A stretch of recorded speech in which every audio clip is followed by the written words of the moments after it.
elgjakt. Det var ikke så mange jegere i dag, med fem stykk. Jeg skal poste sammen med 3 andre, og så er det en som henger med bikkje. Så nå skal jeg gå hjem på post. Så jeg skal opp lia her en plass.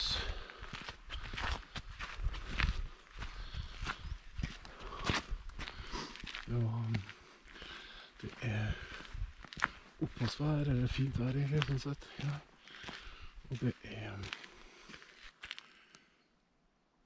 har ikke regnet på flere dager, men det er fremdeles vått i skogen. Men jeg tror det er ganske tørt å gå. Ja, da får jeg bare komme på post. Så får vi se.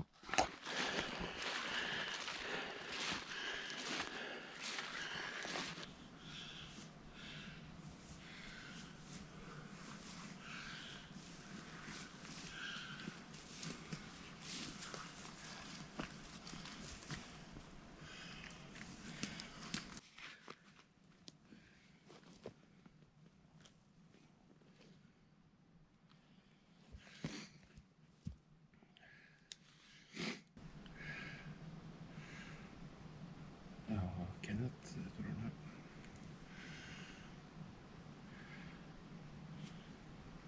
Ja, da er jeg på post.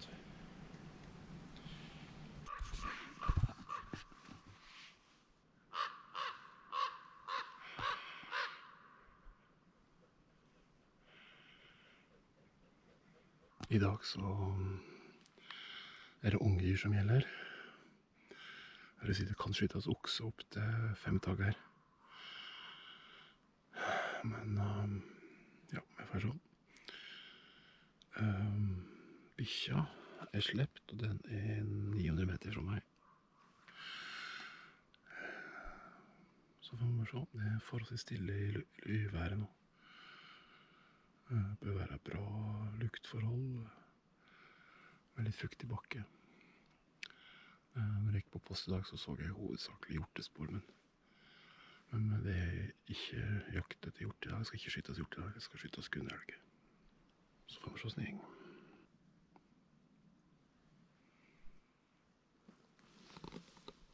Det ble sett en ku av en av posterne når vi gikk på post i dag.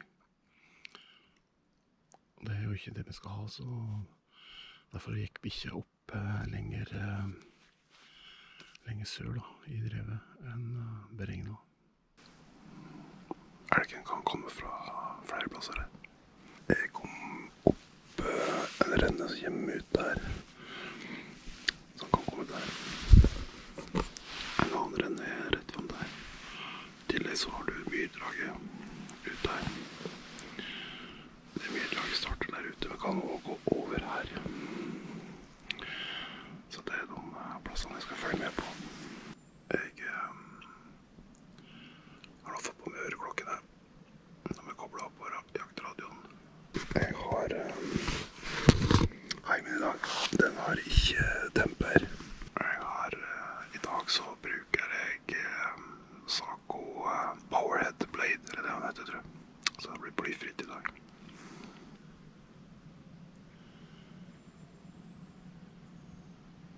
Ettersom jeg sitter da med heimen, som er posterifla mi, som ikke har demper, så bruker jeg øreklokkene. Da hører jeg en god del bedre, uten at jeg nødvendigvis mister så mye. Mister kanskje noe lyd bakfra, for det er bare fremoverrettet.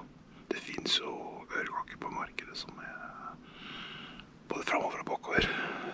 Det er vel Hunter som har det. Så jeg har hatt disse her nå i, jeg vet ikke, snart 10-15 år.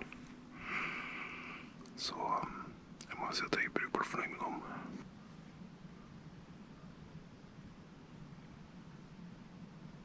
Ja, da er det los oppi her, en ganglos foreløpig. Dyret er vel nærmer seg å gå inn i drevet. Men det er bevegelsen da. Så vi får se hva som er, at det er for noe styr, og hvor det kommer. Nå er det på 700 meter ifra meg. Hva er det? 700 meter? Ja, 800 eller 800. 799. Ja, det er mulig at den gjeng til den øverste posten. Håper det. Følg med. Det ser ut som en gjeng mot den øverste posten, så da får vi nok avklart å la styr det, om det eventuelt detter noe. 300-400 meter ifra posten enda, men vi bør kunne avklare oss. Ja, det er spennende med å se.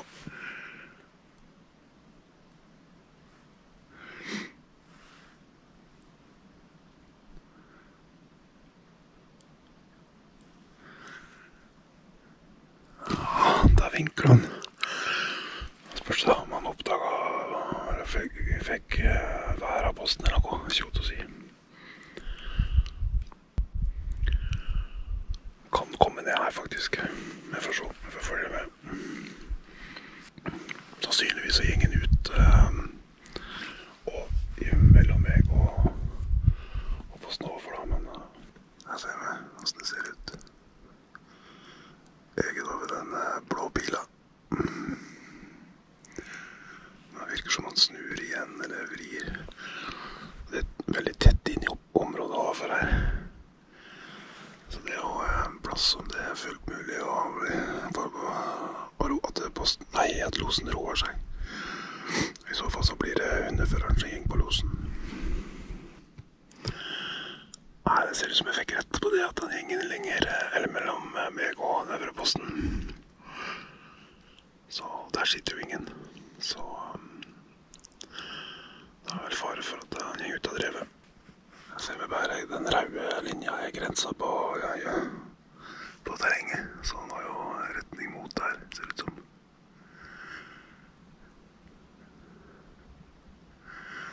Ja, så ikke det. Ja, dyre bevegelser nå. 200 meter fra meg nå. Jeg får gjøre meg klare, tror jeg.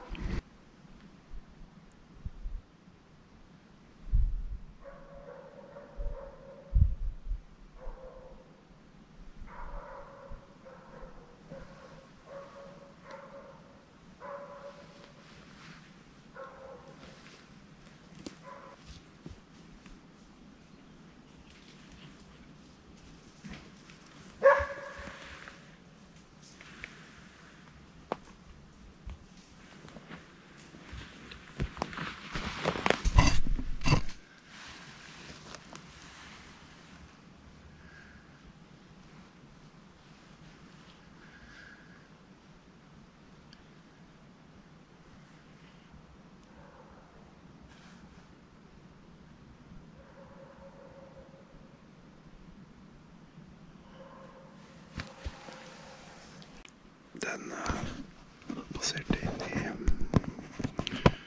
i lia her, i dette der. Og nå over der. Jeg kom ikke ut på myra her som jeg håpet på. Det var sannsynligvis ikke kvige, men det var vanskelig å vurdere. Jeg ville på helstaten da han skulle stoppe for at han skulle skyte. Det var ikke mulig å skyte slik han var der. Det var for lite klart og for vanskelig å vurdere, så jeg har ikke vits å prøve på en gang. Men det er mulig at den gikk frem til posten her for meg. Ja. Det var jo tett på. Jeg vet ikke om jeg klarte om man kommer på filmen, men uansett så det var ikke et ungdyr. Det var i hvert fall forholdsvis brun i farga på dyret. Og ikke spesielt stort. Så det var nok et sånt dyr som jeg skulle hatt. Så det var... For meg så det ut som at det var en kvige. Men vi har egentlig fått beskjed om at vi skal være veldig sikre for å skyte kvige. At ikke vi skyter ku. Så da ville jeg helst at det skulle stoppe opp. Så jeg kunne fått en god vurdering på det. Se hvor langt ute det var og alt mulig. Men jeg er rimelig sikker på at det var dogdyr, altså. Så på farga. For de blir jo mørkere og gråere med åra. Så det her var ikke noe gammelt dyr, og så på størrelsen på det var ikke spesielt gammelt dyr. Så, ja. Det var nok det dyret vi skulle ha. Nå er det på vei. Det er 600-700 meter ifra meg nå, tenker jeg. Så. Ja, vel 800 meter ifra meg. Så jeg går overfor den neste posten, eller den nede for meg her, og så er det en postdeling borte som man kan ha retning imot, men det er godt ikke borte den nå, så får vi se. Men det var litt spenning der, jeg vet jeg for. Ja, nå har den faktisk retning mot ytterste posten borti her. Så hvis vi er heldige så kommer vi forbi der, og da får han forhåpentligvis avklart at det er for noe eventuelt tatt en skyttersjanse på det hvis det skulle være rette dyr da. Ja, nå passerer han snart.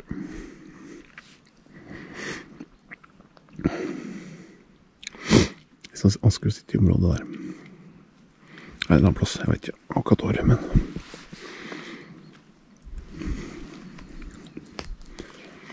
det bør være muligheter nå.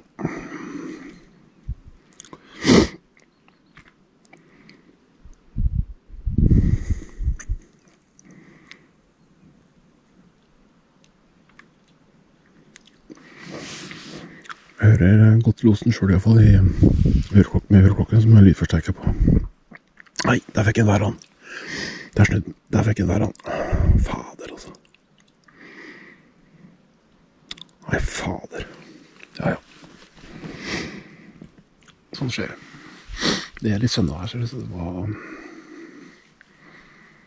var en mulighet for at det kunne skje.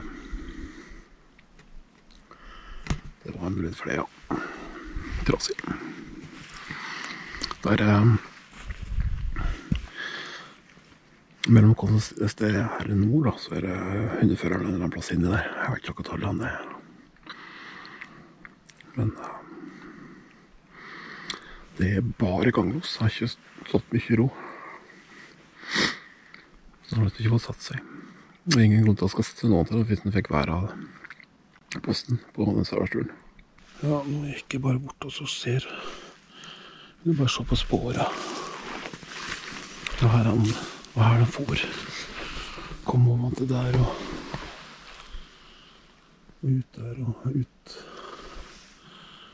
i det rennet der, eller enda opp, det er jeg ikke sikker. Jeg ser sporet her også, det er vanskelig å bedømme. Så det. Så setter jeg da oppi der. Hadde jeg sittet der, så hadde jeg hatt litt bedre sikt da, men så ned nå. 720 meter fra meg. Nå er jeg faktisk på vei tilbake igjen. Kanskje jeg skal ta og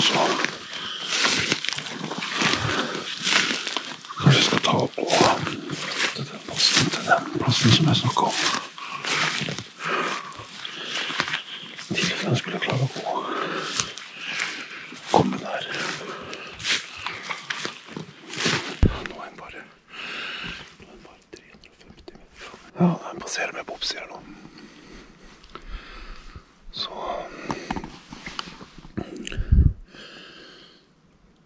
500 meter nå. Mulig at den gikk mot den øvre posten. Håper det.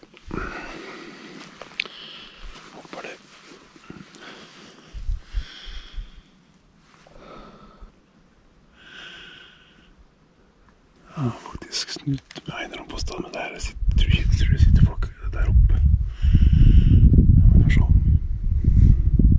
Nå ser jeg. Nå ser det ut som det kanskje gikk mer mot posten. Der skal jeg til. Ja. Det var så forventet. Nå får vi se. 2 skott. Da tenker jeg at han er en sikker skytter.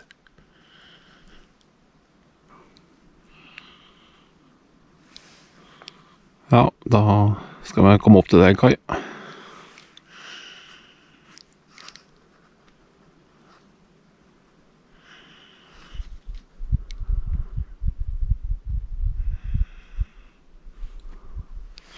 Ja, det er ikke så fryktelig langt ifra meg, eller da. Det er Latviga, tenker jeg. Så da pakker jeg litt sammen her, og så går jeg opp til Elgfallet.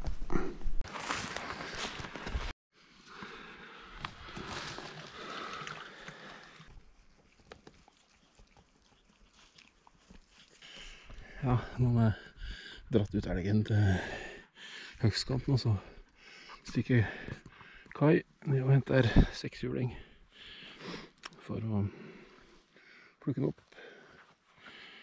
Så da er det jo ikke lenge før jeg har fått den til slaktehuset. Jeg tok feil på dette her med der han snudde. Jeg trodde den skulle komme fram til den posten som jeg trodde den snudde ved, at den fikk være, men det er satt ingen. Så det han hadde fått være der var kanskje spår eller noe.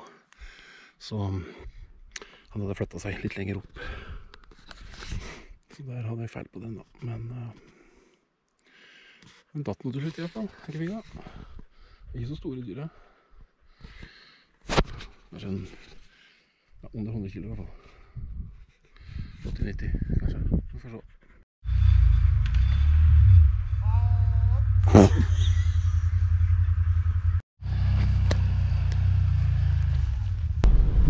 Ja, her har veien gått i regnvær.